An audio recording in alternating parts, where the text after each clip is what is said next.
Hi there. Today we're going to look at measuring dry ingredients.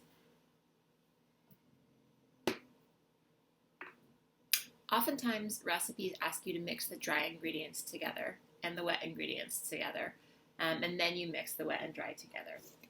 We're just going to measure some dry ingredients. So I need 1.5 cups of flour.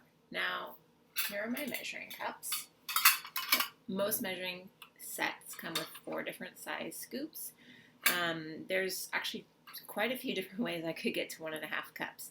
I generally would choose to use the half cup measure 3 times. That way I'm only using 1 measuring cup. And it's not going to take me too long. Also, it's small enough that it might fit into the container I'm using. I could use, of course, the 1 cup and the half cup. If we were doing this with a bunch of different kids, I might use the 1/4 cup 6 times, and that way 6 different people would have a turn to measure flour. So, measuring flour is actually trickier than you might think because it's a fluffy substance that can be compact or lightly packed into the container. So, the best way to measure flour is actually give your flour a stir and then to spoon it into your measuring cup. Spoon it so that it's heaping high, and then you want to use something flat. Often the back side of a butter knife is a good thing to use, nothing too sharp here. You could use the handle of the spoon. It's good not to use the spoon itself because you can't level something off with a rounded surface, right? So then I'm just going to wipe that all off so I have a really nice flat level surface. And I'll put that in my bowl. Okay, so we're going to do that how many more times? 2. Spooning it in.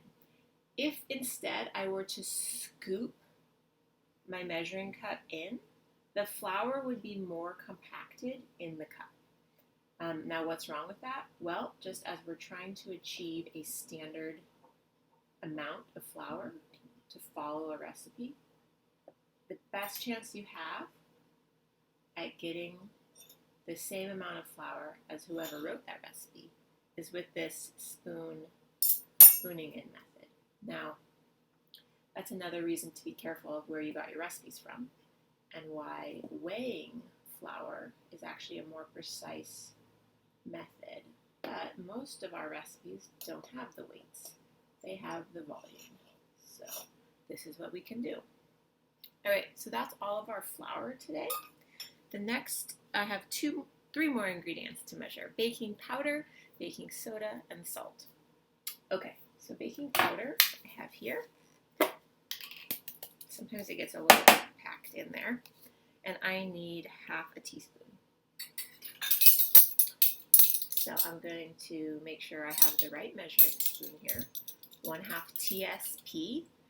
TBL would be a tablespoon. And this one I am going to just scoop on in. Some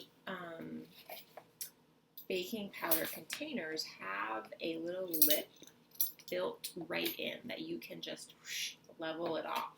My baking powder doesn't have that, so I'm going to use the knife again. Okay.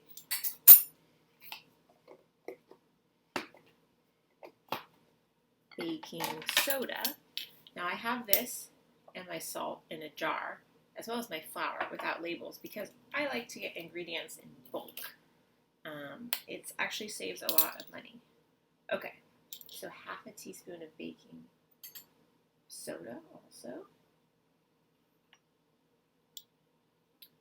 And salt. Do you think I need more salt or less salt? Less salt. Okay, just a 1/4 teaspoon of salt.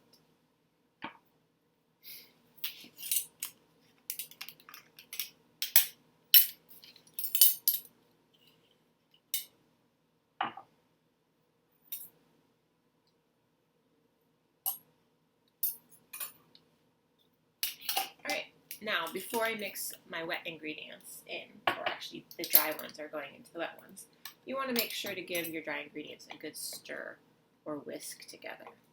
That's one of the reasons to mix all the dry things together first. I hope you are maybe trying out some baking at home and taking time to measure everything correctly. Baking is a great chance to practice your math too. You can double a recipe or divide it, depending how much of your baked good you want. A lot of baked goods freeze well, so if you have room in your freezer, you could make extra and save some for later.